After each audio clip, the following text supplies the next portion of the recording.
ಆಶ್ರಮ ಇರಬೇಕು, ನೀನ್ ಮಾಡಬಾರ್ದು.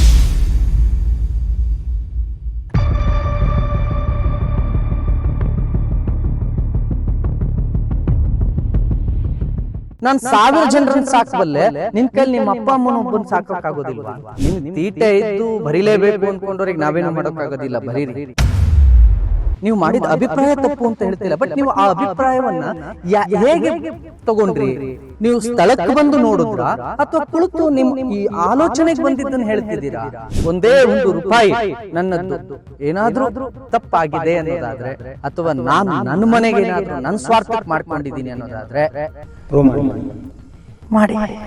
ನಾನು ಮತ್ತೆ ಮತ್ತೆ ಹೇಳ್ತೇನೆ, ಜೋಳಿಗೆ ಹಿಡಿದೆ ಯಾವ ಮಠಮಾನ್ಯಗಳು ಕೂಡ ಕಟ್ಟಿಲ್ಲ. ಯಾರ್ಯಾರು ಜನಸ್ನೇಹಿ ಯೋಗಿ ಶ್ರಣ ಮಾಡಿದಾನೆ ಅಥವಾ ನಾನು ಹೇಳ್ತಿದ್ದೀನಿ, ನಾನೇ ಪುನೀತ್ ಕೆರೆಯಲ್ಲಿನೇ ಹೇಳ್ತಿದ್ದೀನಿ, ನನಗೆ ತಾಕತ್ತಿದೆ, ನಾನು ಪ್ರೂವ್ ಮಾಡ್ತೀನಿ ಅನ್ನೋನಿದ್ರೆ ನಾವೇ ಹೂ ಹಾಸಿಗೆ ಹಾಕ್ಬಿಟ್ಟು ಹೂಚಲ್ಲಿ ಕರಿತೀವಿ, ಬನ್ನಿ ಪ್ರೂವ್ ಮಾಡಿ. ನಾನು ನನ್ನ ಮನಸ್ಪೂರ್ವಕವಾಗಿ ಯಾವಾಗ್ಲೂ ಒಬ್ಬರಿಗೆ ಒಳ್ಳೇದನ್ನೇ ಬಯಸುತ್ತೆ. I mean it.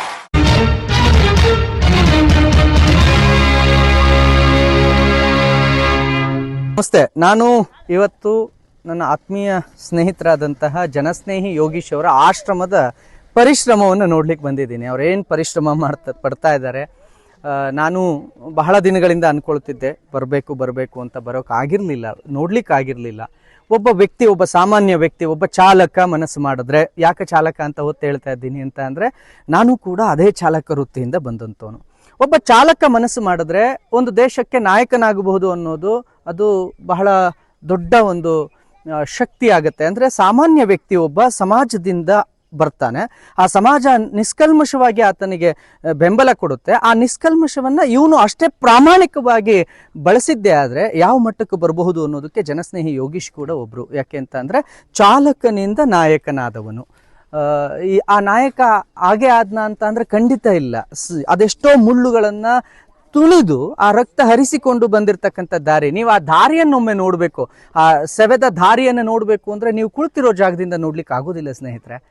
ನಾವು ಏನಾಗುತ್ತೆ, ನಮಗೆ ಕಮೆಂಟ್ ಮಾಡಲಿಕ್ಕೆ ಮೊಬೈಲ್ ಸಿಗುತ್ತೆ, ನಾವು ನಮ್ಮ ಅಭಿಪ್ರಾಯವನ್ನು ತಿಳಿಸ್ಬಿಡ್ತೀವಿ. ನಿಮ್ಮ ಅಭಿಪ್ರಾಯ ತಪ್ಪು ಅಂತ ನಾನು ಹೇಳ್ತಿಲ್ಲ, ನೀವು ಮಾಡಿದ ಅಭಿಪ್ರಾಯ ತಪ್ಪು ಅಂತ ಹೇಳ್ತಿಲ್ಲ, ಬಟ್ ನೀವು ಆ ಅಭಿಪ್ರಾಯವನ್ನು ಹೇಗೆ ತಗೊಂಡ್ರಿ? ನೀವು ಸ್ಥಳಕ್ಕೆ ಬಂದು ನೋಡಿದ್ರ ಅಥವಾ ಕುಳಿತು ನಿಮ್ಮ ಈ ಆಲೋಚನೆಗೆ ಬಂದಿದ್ದನ್ನು ಹೇಳ್ತಿದ್ದೀರಾ? ನಮ್ಮ ಆಲೋಚನೆಗೆ ಎಲ್ಲೋ ಕುಳಿತುಕೊಂಡು ನಾನು ನೋಡಿ ಹೇಳ್ತಿದ್ದೀನಿ ಅಂದರೆ ದೂರದ ಬೆಟ್ಟ ನುಣ್ಣಗೆ ಅಂತ ಹೇಳ್ತಾರೆ. ಹಾಗಾಗಿ ನೀವು ಆ ಅಭಿಪ್ರಾಯವನ್ನು ಕೊಡಿ. ನಿಮ್ಮ ಅಭಿಪ್ರಾಯ ಬೇಕ್ರಿ. ನಿಮ್ಮಿಂದಾಗಿ ಬೆಳೆದಿರೋದು ಸಂಸ್ಥೆ, ನಿಮ್ಮಿಂದಾಗೆ ಜನಸ್ನೇಹಿ ಯೋಗೀಶ್ ಬೆಳೆದು ನಿಂತಿರೋದು. ಆದರೆ ನೀವೇ ಬೆಳೆಸಿದ ಅಂತಹ ವ್ಯಕ್ತಿ ಬಗ್ಗೆ ಏನಾದರೂ ಮಾತಾಡಬೇಕು ಅಂತ ಅಂದಾಗ ಪರಿಶೀಲನೆ ಮಾಡಿ ಮಾತಾಡಬೇಕು, ಸ್ಥಳಕ್ಕೆ ಬಂದು ನಿಂತು ಮಾತಾಡಬೇಕು. ಇವತ್ತು ಈ ಮಟ್ಟದ ಒಂದು ಸಾವಿರಕ್ಕೂ ಹೆಚ್ಚು ನಿರಾಶ್ರಿತರಿಗೆ, ಆಶ್ರಯ ರಹಿತರಿಗೆ ನಾನು ಆಶ್ರಯ ಕೊಡ್ತೀನಿ ಅಂತ ಹೇಳಿ ಮುಂದೆ ಬಂದಂಥ ಆ ಯುವಕನನ್ನು ಆರಂಭದಲ್ಲಿ ಬಿಗಿದಪ್ಪಿ ಬೆಳೆಸಿ ಈ ಮಟ್ಟಕ್ಕೆ ತಂದು ನಿಲ್ಲಿಸ್ತೀವಿ. ಅಂದರೆ ಒಬ್ಬ ನಾಯಕನನ್ನಾಗಿ ಸಮಾಜವೇ ಮಾಡ್ತೀವಿ, ಕೊನೆಗೆ ಅವನು ಬೆಳೆದು ಬಿಟ್ನಲ್ಲ ಅಂತ ಅನ್ನೋದು ಮತ್ತೆ ಸಮಾಜವೇ. ನೀವು ಬೆಳೆಸಿದ್ದಕ್ಕೆ ಬೆಳೆದಿರೋದು, ನೀವು ಬೆಳೆಸಲಿಲ್ಲ ಅಂದ್ರೆ ಇವ್ರು ಯಾರೂ ಬೆಳೀತಿರ್ಲಿಲ್ಲ. ಹಾಗಾಗಿ ಆ ಶ್ರಮ ಇದೆಯಲ್ಲ, ಒಂದ್ಸಲ ಬಂದು ನೋಡಿ, ಸುತ್ತ ನೋಡಿ. ಈ ಆಶ್ರಮದ ಒಂದೊಂದು ಪಿಲ್ಲರ್ನಲ್ಲೂ ಕೂಡ ಒಂದೊಂದು ಕಥೆ ಇದೆ, ಕೇಳಿ. ಬನ್ನಿ ಇಲ್ಲಿಗೆ. ಅದೆಷ್ಟು ಕಷ್ಟಪಡ್ತಿದ್ದಾರೆ, ಅದೆಷ್ಟು ಗೋಗರಿತಾರೆ. ಕಳೆದ 1.5 ವರ್ಷದಿಂದನೂ ಈ ಆಶ್ರಮವನ್ನು ನಿರಂತರವಾಗಿ ಕಟ್ಟುವ ಪ್ರಯತ್ನವನ್ನು ಮಾಡ್ತಿದ್ದಾರೆ. ನಮ್ಮ ಸಮಾಜ ಅದೆಷ್ಟು ಸ್ವಾರ್ಥ ಸಮಾಜವಾಗಿದೆ ಅಂತ ಅಂದರೆ, ನಾನು ಆಗಾಗ ಹೇಳ್ತಿರ್ತೀನಿ, ಗೋವು ನಿಮಗೆ ಹಾಲು ಕೊಟ್ಟಿದೆ, ಅದನ್ನು ಕಡಿಬೇಡಿ, ಕಸಾಯಿಖಾನೆ ಕಳಿಸ್ಬೇಡಿ ಅಂತ. ಎತ್ತ ತಂದೆ ತಾಯಿನೇ ಆಶ್ರಮಕ್ಕೆ ಕಳಿಸುವಂಥ ಸಮಾಜದಲ್ಲಿ ನಾವಿದ್ದೀವಿ. ಎತ್ತ ತಂದೆ ತಾಯಿನೇ ನಮ್ಮ ಕೈಲಿ ನೋಡ್ಕೊಳ್ಳೋದಕ್ಕಾಗೋದಿಲ್ಲ ಅನ್ನೋ ಸಮಾಜದಲ್ಲಿ ನಾವಿದ್ದೀವಿ. ಹಾಗಾದರೆ ಜನಸ್ನೇಹಿ ಯೋಗೀಶ್ 100 ಜನ ತಾಯಂದಿರನ್ನು ನೋಡ್ಕೋಬಹುದು ಅನ್ನೋದಾದರೆ ನಮ್ಮ ಕೈಲಿ ನಮ್ಮ ತಂದೆ ತಾಯಿನ ನೋಡ್ಕೊಳ್ಳೋದಕ್ಕಾಗೋದಿಲ್ವಾ? ಇದೇ ಸಂದೇಶವನ್ನು ಜನಸ್ನೇಹಿ ಯೋಗೀಶ್ ಕೊಡಬೇಕಾಗಿರೋದು. ನಾನು 1000 ಜನರನ್ನು ಸಾಕಬಲ್ಲೆ, ನಿನ್ನ ಕೈಲಿ ನಿಮ್ಮ ಅಪ್ಪ ಅಮ್ಮನೊಬ್ಬನ ಸಾಕೋಕ್ಕಾಗೋದಿಲ್ವಾ ಅಂತ. ಖಂಡಿತವಾಗಿಯೂ ಸಮಾಜಕ್ಕೆ ಬಹಳ ದೊಡ್ಡ ಒಂದು ಸಂದೇಶವನ್ನು ಕೊಡ್ತಾ ಇದ್ದಾರೆ. ನಾನು ಮತ್ತೆ ಹೇಳ್ತಾ ಇದ್ದೀನಿ, ಕೆಲವರೆಂತೂ, ನಾನು ಸಭ್ಯರಿಗೆ ಸಭ್ಯ ಭಾಷೆಯಲ್ಲಿ ಹೇಳಿದ್ದೇವೆ, ಇನ್ನು ಕೆಲವರಿಗೆಂತೂ ಹೇಳ್ತಾನೆ, ನಿಮಗೆ ತೀಟೆ ಇದ್ದು ಬರೀಲೇಬೇಕು ಅಂದ್ಕೊಂಡವ್ರಿಗೆ ನಾವೇನು ಮಾಡೋಕ್ಕಾಗೋದಿಲ್ಲ, ಬರೀರಿ, ನೀವು ಅಂತೀರಿ ಅನ್ರಿ. ಆದರೆ ಅನ್ನೋರು ಮುಖ ಇಟ್ಕೊಂಡನ್ರಿ, ನಾನೇ ಅಂತಿರೋದು ಅಂತ ನಿಮ್ಮ ಅಪ್ಪನ ಹೆಸರು ಹಾಕ್ಬಿಟ್ಟನ್ರಿ. ಮಾತಾಡಿ ತಪ್ಪಿಲ್ಲ. ಆದ್ರೆ ನಾನೇ ಮಾತಾಡ್ತಿರೋದು ಅಂತ ಸಮಾಜದ ಮುಂದೆ ಹೇಳ್ಬಿಟ್ಟು ಮಾತಾಡ್ರಿ. ನಾನು ನಮ್ಮ ಅಪ್ಪನ ಹೆಸರಿಂಥದ್ದು, ನಂದಿಂಥ ಊರು.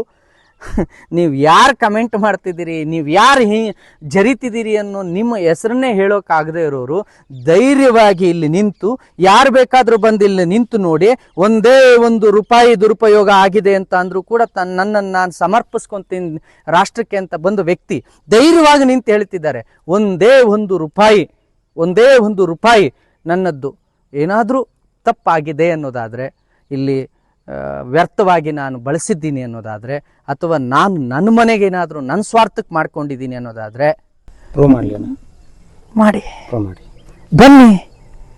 ಸಭ್ಯರು ಅಂದರೆ ನಮ್ಮನ್ನು ಬೆಂಬಲಿಸಿರೋವಂಥವ್ರು, ಇವತ್ತು ಜನಸ್ನೇಹಿ ಯೋಗೀಶ್ ಅವರ ಆಶ್ರಮನ ಈ ಹಂತಕ್ಕೆ ತಂದು ನಿಲ್ಲಿಸಿರೋವಂಥವ್ರು, ನೀವು ಬನ್ನಿ ಪರಿಶೀಲನೆ ಮಾಡಿ. ಬರೋಕ್ಕೆ ಸಾಧ್ಯ ಇಲ್ಲ, ನಾವು ಕುತ್ಕೊಂಡು ಅಂತೀವಿ ಅನ್ನೋರು ಅನ್ರಿ, ನಾವೇನೂ ಮಾಡೋಕ್ಕಾಗೋದಿಲ್ಲ. ಆನೆ ನಡಿಬೇಕಾದ್ರೆ ನಾಯಿ ಬೊಗಳೋದು ಸಹಜ ಅನ್ನೋ ಹಳೆ ಗಾದೆಯನ್ನು ನಾವು ಅಂದ್ಕೊಂಡು ನಮ್ಮ ಪಾಡಿಗೆ ನಾವು ಮಾಡಬೇಕಾಗತ್ತೆ. ಅದೆಲ್ಲವನ್ನು ಮೀರಿ ಇವತ್ತು ಸತ್ಯ ಹೇಳ್ತೇನೆ, ಯಾರೆಲ್ಲ ಇಂಥ ಒಂದು ಭವ್ಯ ಒಂದು ಮಂಟಪ ಅಂತ ಕರಿಬೋದು, ಇದನ್ನು ಆಶ್ರಮ ಅಂತ ಕರೀಲಿಕ್ಕೆ ಸಾಧ್ಯವೇ ಇಲ್ಲ. ಇದೊಂದು ಭವ್ಯ ಮಂಟಪ, ಇಂಥ ಒಂದು ಕ್ಷೇತ್ರ, ಇದೊಂದು ಕ್ಷೇತ್ರವಾಗೋದ್ರಲ್ಲಿ ಸಂದೇಹವೇ ಇಲ್ಲ. ಒಂದು ಅದ್ಭುತವಾದ ಕ್ಷೇತ್ರವಾಗುತ್ತೆ, ಪ್ರಕೃತಿ ಮಡಿಲಿನಲ್ಲಿದೆ, ತುಂಬ ಚೆನ್ನಾಗಿದೆ ಆಶ್ರಮ. ಆಶ್ರಮದ ಕೆಲಸ ನಿರಂತರವಾಗಿ ನಡೀತಿದೆ.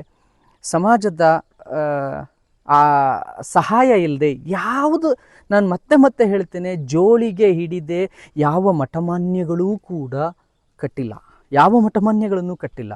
ಸಿದ್ಧಗಂಗಾ ಸ್ವಾಮೀಜಿಗಳು ಹಳ್ಳಿಗೆ ಹೋಗಿ ಊರಿಗೆ ಹೋಗಿ ಜೋಳಿಗೆ ಹಿಡಿದು ಭವತಿ ಭಿಕ್ಷಾಂದೇಹಿ ಅಂತ ಹೇಳಿ ಅವರು ಕೊಟ್ಟಂಥ ಆ ಮುಷ್ಟಿ ಹಕ್ಕಿಯನ್ನು ತೆಗೆದುಕೊಂಡು ಬಂದು ಅವತ್ತು ಆ ಸಿದ್ಧಗಂಗಾ ಮಠವನ್ನು ಕಟ್ಟಿದ್ರು. ಇವತ್ತದು ಬಹಳ ದೊಡ್ಡ ಕ್ಷೇತ್ರವಾಗಿದೆ. ಪ್ರತಿ ಆಶ್ರಮಗಳು ಕೂಡ ಜೋಳಿಗೆ ಹಿಡಿದದ್ದು. ಭಾರತದಲ್ಲಿ ಜೋಳಿಗೆ ಇಡಲಿಕ್ಕೆ ನೀವು ಭಯ ಪಡಬೇಡಿ. ಭಿಕ್ಷುಕ ಅಂತ ಅನ್ಬೋದು, ಅಥವಾ ಮತ್ತೇನು ಬೇಕಾದರೂ ಅನ್ಬೋದು, ಅಥವಾ ಹಣ ಮಾಡ್ದ ಅನ್ಬೋದು. ನಾವು ಸಮಾಜಕ್ಕಾಗಿ ರೆಡಿ ಇದ್ದೀವಿ, ನಮ್ಮನ್ನು ನಾವು ಅರ್ಪಿಸ್ಕೊಳ್ಳೋಕೆ ರೆಡಿ ಇದ್ದೀವಿ. ನಮ್ಮ ಹೆಂಡತಿಗೆ ನಾವು ಕೊಟ್ಟಿದ್ದೀವಿ, ಮಕ್ಕಳಿಗೆ ನಾವು ಕೊಟ್ಟಿದ್ದೀವಿ, ಅಪ್ಪ ಅಮ್ಮಂಗೆ ನಾವು ಕೊಟ್ಟಿದ್ದೀವಿ. ಇಷ್ಟೆಲ್ಲ ನನ್ನ ಕುಟುಂಬಕ್ಕೆ ನಾವು ಕೊಟ್ಟಿರ್ಬೇಕಾದ್ರೆ ನೀವು ಅನ್ನೋ ಮಾತುಗಳನ್ನು ನಾವು ಸಹಿಸ್ಕೊಳ್ಳದೆ ಇರ್ತೀವ? ಅನ್ನಿ. ಯಾಕೆ ಅನ್ನಿ ಗೊತ್ತಾ? ನೀವು ಅನ್ಬೇಕು. ಯಾಕೆ ಅನ್ಬೇಕು ಅಂತ ಅಂದರೆ, ಕೊಟ್ಟೋನು ಅಂತಿಲ್ವಲ್ಲ, ಅವ್ನು ನಮ್ಮನ್ನು ಪ್ರೀತಿಯಿಂದ ಕೊಟ್ಟಿದ್ದಾನಲ್ಲ, ಇವತ್ತವರೆಗೂ ಕೊಟ್ಟೋನು ಒಂದು ಮಾತು ಅಂದಿಲ್ಲ, ಒಂದು ಲೆಕ್ಕ ಕೇಳಲಿಲ್ಲ. ಅವ್ನು ಕೇಳಿಲ್ವಲ್ಲ, ನೀವು ಕೇಳಿ ನಾವು ಸಹಿಸ್ಕೊತೀವಿ, ನೀವು ಅನ್ನಿ ನಾವು ಸಹಿಸ್ಕೊತೀವಿ. ಯಾಕೆ ಅಂತ ಅಂದರೆ ಸಮಾಜ ಕೊಟ್ಟಿದೆ, ಸಮಾಜ ಮಾಡಿದೆ, ಸಮಾಜದಿಂದನೇ ಇದು ನಿರ್ಮಾಣವಾಗಿರೋದು. ಆದರೆ ಅದನ್ನು ಬಹಳ ಅದ್ಭುತವಾಗಿ, ಅದನ್ನು ಪ್ರಾಮಾಣಿಕವಾಗಿ ವೆಚ್ಚ ಮಾಡಿ ಬಹಳ ಅದ್ಭುತವಾದದ್ದನ್ನು ಮಾಡ್ತಿದ್ದಾರೆ. ನನಗೆ ಬಹಳ ಒಂದು ಮನಸ್ಸಿಗೆ ನೋವಾಗೋ ಒಂದು ವಿಚಾರ ಏನು ಅಂತ ಅಂದರೆ, ಆಶ್ರಮದ ಮಕ್ಕಳು ಹೇಗಿದ್ದಾರೋ ಇವ್ರ ಮಕ್ಕಳು ಹಾಗೇ ಇದ್ದಾರೆ. ಎಲ್ಲೂ ಆಡಂಬರ ಇಲ್ಲ. ನಾನು ಅವ್ರ ಮಗಳನ್ನು ಮಾತಾಡಿಸ್ದೆ, ಎಲ್ಲೂ ಆಡಂಬರ ಇಲ್ಲ ರೀ, ನೀವು ಅಲ್ಲಿ ಕುಳಿತುಕೊಂಡು ನೋಡ್ತೀರಿ. ನಾನು ಒಂದೆರಡು ಕಮೆಂಟ್ ನೋಡಿದೆ. ಹಬ್ಬ ಹುಣ್ಣಿಮೆಗೂ ಬಟ್ಟೆ ಹಾಕಂಗಿಲ್ಲ ನಾವು. ನೆಕ್ಸ್ಟ್ ಅದೇ ಪ್ಲಾನ್ ಮಾಡ್ಬಿಟ್ಟಿದ್ದೀನಿ ಅಣ್ಣ, ಗೋಣಿಚೀಲದಲ್ಲಿ ಫ್ಯಾಮಿಲಿಗೆಲ್ಲ ಬಟ್ಟೆ ಹೊಲಿಸ್ಬಿಡ್ತೀನಿ. ಅಲ್ಲ, ನಾನು ಏನು ಮಾಡೋಕ್ಕಿದೆ, ಇದೇನು ಹಬ್ಬ ಆಡಂಬರಕ್ಕೂ, ಹಬ್ಬಕ್ಕೂ ಹಾಕಂಗಿಲ್ಲ, ಹುಣ್ಮೆಗೂ ಹಾಕಂಗಿಲ್ಲ. ನಾವು ಗೋಣಿಚೀಲದಲ್ಲಿ ಬಟ್ಟೆ ಹಾಕ್ಕೊಂಡು ಓಡಾಡಬೇಕು, ಒಂದು ಕಾರಲ್ಲಿ ಓಡಾಡೋಕ್ಕಿಲ್ಲ. ಯಾಕೆಂದರೆ ನಾವೆಲ್ಲ ಭಿಕ್ಷುಕರನ್ನ ಸಾಕ್ತಿರೋಲ್ವ ಅಣ್ಣ. ನಾನು ಅದು ನಮ್ಮ ದೇಶದ ಪರಿಸ್ಥಿತಿ, ನನ್ನ ದೇಶದ ಪರಿಸ್ಥಿತಿನೇ ಹಾಗೆ. ನನ್ನ ತನ್ನ ಕೈಲೇನೂ ಮಾಡ್ಲಿಕ್ಕಾಗೋದಿಲ್ಲ, ಮಾಡೋರು ನೋಡಿ ಸಹಿಸ್ಕೊಳ್ಳೋದು ಇಲ್ಲ. ಅದು ಸಮಾಜಕ್ಕೆ ಬಳಕೆ ಆಗುತ್ತೆ ಅಂದ್ರೂ ಇಲ್ಲ. ಈಗ ನಿಮ್ಮಿಂದ ಒಂದು ಮೆಸೇಜ್ ಅಣ್ಣ, ನಾನು ಕೊಡಕ್ಕೆ ಇಷ್ಟಪಡ್ತೀನಿ. ನನಗೆ ಆಸೆ ಇದು, ಪ್ರೂವ್ ಮಾಡಬೇಕು ಯಾರಾದರೂ ಇದನ್ನ ಅಂತ. ಈ ಪ್ರೂವ್ ಮಾಡಿ ಸಮಾಜಕ್ಕೆ ತೋರಿಸ್ಲೇಬೇಕು. ಖಂಡಿತವಾಗಿಯೂ ನಾನೇ ಹೇಳ್ತೀನಪ್ಪ. ನೀವು ಯಾರ್ಯಾರು ಜನಸ್ನೇಹಿ ಯೋಗೀಶ್ ಹಣ ಮಾಡಿದ್ದಾನೆ ಅಥವಾ ಜನಸ್ನೇಹಿ, ನಾನು ಹೇಳ್ತಿದ್ದೀನಿ, ನಾನೇ ಪುನೀತ್ ಕೆರೆಹಳ್ಳಿನೇ ಹೇಳ್ತಿದ್ದೀನಿ, ನಾನು ಎಷ್ಟು ನನ್ನ ಪ್ರಾಮಾಣಿಕತೆಯನ್ನು ನಾನು ನಿಮಗಾಗಲಿ, ಆತನ ಪ್ರಾಮಾಣಿಕೆಯನ್ನು ನಿಮಗಾಗಲಿ ನಾವು ಪ್ರದರ್ಶನ ಮಾಡಬೇಕಾಗಿಲ್ಲ, ನಮ್ಮ ಆತ್ಮದಲ್ಲಿದೆ. ಆದರೆ ನಾನು ಮತ್ತೆ ಹೇಳ್ತಾ ಇದ್ದೀನಿ, ಯಾರಿಗಾದರೂ ನನಗೆ ತಾಕತ್ತಿದೆ, ನಾನು ಪ್ರೂವ್ ಮಾಡ್ತೀನಿ ಅನ್ನೋನಿದ್ರೆ ನಾವೇ ಹಾಸಿಗೆ ಹಾಕ್ಬಿಟ್ಟು ಚಲ್ಲಿ ಕರಿತೀವಿ, ಬನ್ನಿ ಪ್ರೂವ್ ಮಾಡಿ.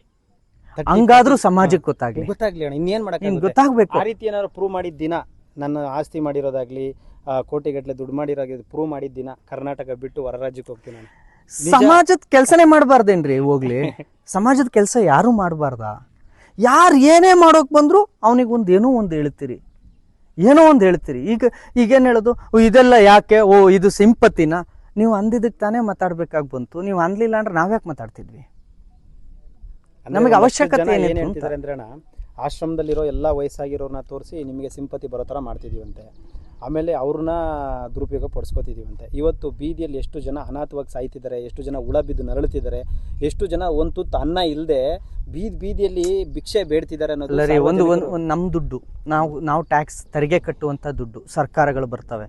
ಒಂದು ಅಕ್ಕಿ ಬ್ಯಾಗ್ ಕೊಟ್ಬಿಟ್ಟು ಅವ್ರದ್ದೊಂದು ಫೋಟೋ ಇಡೀ ಬಸ್ಸಲ್ಲೆಲ್ಲ ಹಾಕ್ತಾರೆ. ಅದು ಅನುಕಂಪನ? ಯಾವುದೇ ಸರ್ಕಾರ ಇರಲಿ, ನೀವೇ ಮತ ಹಾಕಿದ ಮುಖ್ಯಮಂತ್ರಿಗಳು, ನಿಮ್ಮ ಪ್ರೀತಿಯ ಮುಖ್ಯಮಂತ್ರಿಗಳು, ಆ ರೈತನಿಗೆ ನಾನು ಹಣ ಕೊಟ್ಟೆ ಅಂತ ಪಾಪ ಆ ರೈತನ ಫೋಟೋ, ಅವನು ಯಾರಿಗೋ ಸಹಾಯ ಮಾಡಿ, ಅದು ಸಿಂಪತಿನ? ಅದು ಪ್ರಚಾರವ? ಅಥವಾ ಅದು ಜಾಗೃತನ? ಅಥವಾ ಅದು ಮಾಹಿತಿನ? ಸರ್ಕಾರ ಕೊಡೋದು ಮಾಹಿತಿ ಆದರೆ, ಸರ್ಕಾರ ಕೊಟ್ಟ ಜಾಹೀರಾತುಗಳು ಪ್ರತಿಯೊಂದು ಬಸ್ನಲ್ಲೂ ನೋಡಿದ್ದೀವಿ ನಾವು. ಇವರಿಗೆ ಮನೆ ಕಟ್ಟಿಕೊಟ್ವಿ, ಅವ್ರ ಮನೆ ಮುಂದೆ ಹೋಗೋದು, ಇವರಿಗೆ ಮನೆ ಕಟ್ಟಿಕೊಟ್ವಿ, ಆವಾಸ್ ಯೋಜನೆ ಅಥವಾ ಮತ್ಯಾವುದೋ ಯೋಜನೆ ಅಡಿ ವಸತಿಯನ್ನು ಮಾಡಿಕೊಟ್ವಿ. ಅದು ಅದು ಅದು ಸಿಂಪತಿನ ಸರ್ಕಾರಕ್ಕೆ? ಸಿಂಪತಿ ತಗೊಳಕ್ಕೆ ಅವನೇನು ಭಿಕ್ಷೆ ಬೇಡ್ಬಿಟ್ಟು ಮಾಡ್ತಿಲ್ರಿ, ನಾವು ದುಡ್ಡು ಕೊಟ್ಟಿದ್ದು ಅದ್ರಲ್ಲಿ ಮಾಡ್ತಿರೋದವ್ರು, ಅವ್ರು ಮಾಡಲೇಬೇಕು, ಅವ್ರಿಲ್ಲ ಅಂದ್ರೆ ಇನ್ನೊಬ್ರು ಮಾಡ್ತಾರೆ. ಅವರಿಗೆ ಪ್ರಶ್ನೆ ಮಾಡೋಕ್ಕಾಗದೇ ಇರೋ ನೀವುಗಳು ನಾವು ಸಮಾಜದಲ್ಲಿ ನಮ್ಮನ್ನು ನಾವು ಸಂಪೂರ್ಣವಾಗಿ ಸಮರ್ಪಿಸಿಕೊಂಡು ಮಾಡ್ತಿರ್ತಕ್ಕಂಥ ಒಂದು ಸಂಸ್ಥೆಯನ್ನು ಪ್ರಶ್ನೆ ಮಾಡಬಾರ್ದು ಅಂತ ನಾನು ಸತ್ಯವಾಗ್ಲೂ ಹೇಳಲ್ಲ. ಪ್ರಶ್ನೆ ಮಾಡಬೇಕು. ಅದು ಆ ಪ್ರಶ್ನೆ ಸತ್ಯನ ಸುಳ್ಳು ಅಂತ ತಿಳ್ಕೊಂಡು ಮಾಡಬೇಕು, ಧೈರ್ಯವಾಗಿ ಮಾಡಬೇಕು ಅಂತ. ಯಾವ ರೀತಿ ಧೈರ್ಯ ಇರಬೇಕು ಗೊತ್ತಾ? ಎಲ್ಲೋ ಕೂತ್ಕೊಂಡು ಮಾತಾಡೋದನ್ನ ನಪುಂಸಕರು ಅಥವಾ ಷಂಡ್ರು ಅಂತ ಕರೀತಾರೆ. ಎಲ್ಲೋ ಕುಂತು ಮಾತಾಡೋರನ್ನ ನಪುಂಸಕರು ಅಥವಾ ಷಂಡ್ರು ಅಂತ ಕರೀತಾರೆ. ನಿಮಗೆ ತಾಕತ್ತಿದೆಯಾ? ಬಂದಿಲ್ಲಿ ನಿಂತ್ಕೊಳ್ಳಿ, ನೋಡು ಇದು ತಪ್ಪು, ಇದು ತಪ್ಪು, ಇಲ್ಲಿ ನಿನ್ನ ಹಣ ಎಲ್ಲಿ, ಎಷ್ಟು ದುಡ್ಡು ಬಂತು ಕೇಳು, ಕೊಡ್ತೀವಿ. ಅಥವಾ ಈ ಆಸ್ತಿ ಹೆಂಗೆ ಬಂತು ನಿನಗೆ ಕೇಳು, ಹೇಳ್ತೀವಿ. ಇಲ್ಲ ನನ್ನ ಹತ್ರ ಆಸ್ತಿ ಇದೆ, ನಿನ್ನ ಹತ್ರ 1 ಕೋಟಿ ತೋರಿಸು. ಅಷ್ಟೆಲ್ಲ ಬೇಡ, ನಿನಗೆ ತಾಕತ್ತಿದ್ರೆ ಬಂದು 1 ವಾರ ಕೆಲಸ ಮಾಡೋಗಿ ಜೊತೆಯಲ್ಲಿ ಸಾಕು. ನಾವು ಎಲ್ಲವಾಗ್ಲೂ ಅದನ್ನೇ ಹೇಳೋದು, ಯಾರಿಗೇ ಆಗಲಿ ನೀವು 1 ವಾರ ಬಂದು ಜೊತೆಲಿ ಇದ್ದು ಹೋಗ್ರಿ ಸಾಕು, ಕೆಲಸ ಮಾಡ್ಬಿಟ್ಟು ಹೋಗ್ರಿ, ನಮ್ಮ ಜೊತೆಗೆ ನಾವು ಮಾಡೋ ಕೆಲಸ ಮಾಡ್ರಿ ಸಾಕು. ನಾವೆಲ್ಲ ಮೈಗಳರು, ಇವ್ರ ಸಿಂಪತಿ ತೋರಿಸ್ಬಿಟ್ಟು ನಾವು ಸಮಾಜದ ದುಡ್ಡು ಇಸ್ಕೊಂಡು ಕೆಲಸ ಮಾಡೋಕೆ ನಾವೇ ಬೇಕಾ? ಹೌದಲ್ಲ, ನಾನು ಬೇಕಾಗಿಲ್ಲ, ನೀವೇ ಬನ್ನಿ. ನಾವು ಸೈಲೆಂಟಾಗಿ ಸೈಡಿಗೆ ನಿಂತ್ಕೊಂಡ್ಬಿಡ್ತೀವಿ. ನಮಗೆ ಸಮಾಜ ಕೊಟ್ಟಿರೋ ಅಷ್ಟು ಬೆಂಬಲವನ್ನು ನಿಮಗೆ ಕೊಡ್ತೀವಿ, ನೀವು ಮಾಡಿ. ನೀವು ಆಶ್ರಮನೇ ಇರಬಾರ್ದು ಅಂತ ಹೇಳಿಬೇಕಾದ್ರೆ ಆಗತ್ತಾ ನಿಮ್ಮ ಕೈಲಿ? ಆಶ್ರಮ ಇರೋದೇ ತಪ್ಪ? ಆಶ್ರಮಗಳು ಇರೋದೇ ತಪ್ಪ? ಇಲ್ಲ, ಹಂಗೆ ಹೇಳಲ್ಲ. ಆಶ್ರಮ ಇರಬೇಕು, ಜನಸ್ನೇಹಿ ಯೋಗೀಶ್ ಮಾಡಬಾರ್ದು, ನೀನು ಮಾಡಬಾರ್ದು. ಆಶ್ರಮ ಇರಬೇಕು, ನೀನು ಮಾಡಬಾರ್ದು. ನಮಗೂ ಹಂಗೆ ಹೇಳೋದು, ಗೋರಕ್ಷಣೆ ಆಗಬೇಕು, ನೀನು ಮಾಡಬಾರ್ದು. ಈಗ ನಿಮಗೂ ಹಂಗೆ ಆಶ್ರಮ ಇರಬೇಕು, ನೀನು ಮಾಡಬಾರ್ದು. ಯಾಕೆ? ನೀನು ಸರಿ ಇಲ್ಲ, ಬೇರೆ ಯಾರು ಮಾಡಲಿ? ಯಾರು ಮಾಡಬೇಕು? ಯಾರಾದರೂ ಪರ್ಸನ್ಸ್ ಇದ್ದಾರಾ ನಿಮಗೆ ಇಂಥವರೇ ಮಾಡಬೇಕು ಅಂತ? ನಿಮಗೆ ತುಂಬ ನಂಬಿಕೆ ಇರೋರು ಕರ್ಕೊಬನ್ನಿ, ಅವ್ರನ್ನೇ ಕೊಡಿ ಇಲ್ಲಿಗೆ, ಅವರಿಗೆ ಒಂದು ಪೋಸ್ಟ್ ಕೊಟ್ಬಿಟ್ಟು ಅವ್ರ ಕೈಲೇ ಕೆಲಸ ಮಾಡ್ಸೋಣ. ಯಾರು ಇದ್ದರೆ ಬಂದ್ರಪ್ಪ ಆ ಥರ? ಇಲ್ಲ. ಆದರೆ ನಾನೊಂದು ಹೇಳೋದು ಬ್ರದರ್, ಇಂಥವು ತಲೆನೇ ಕೆಡಿಸ್ಕೋಬಾರ್ದು ನಾವುಗಳು. ನೀವಂತೂ ಯಾವತ್ತು ಇದೇನು ಹೊಸದಂತೂ ನಮಗೂ ನಿಮಗೂ ಅಲ್ವೇ ಅಲ್ಲ. ಯಾರು ಸಮಾಜದ ಕೆಲಸ ಮಾಡ್ತಾರಲ್ಲ ಅವ್ರಿಗೆ ಇದು ಸಾಮಾನ್ಯವಾಗಿದ್ದಿದ್ದೆ.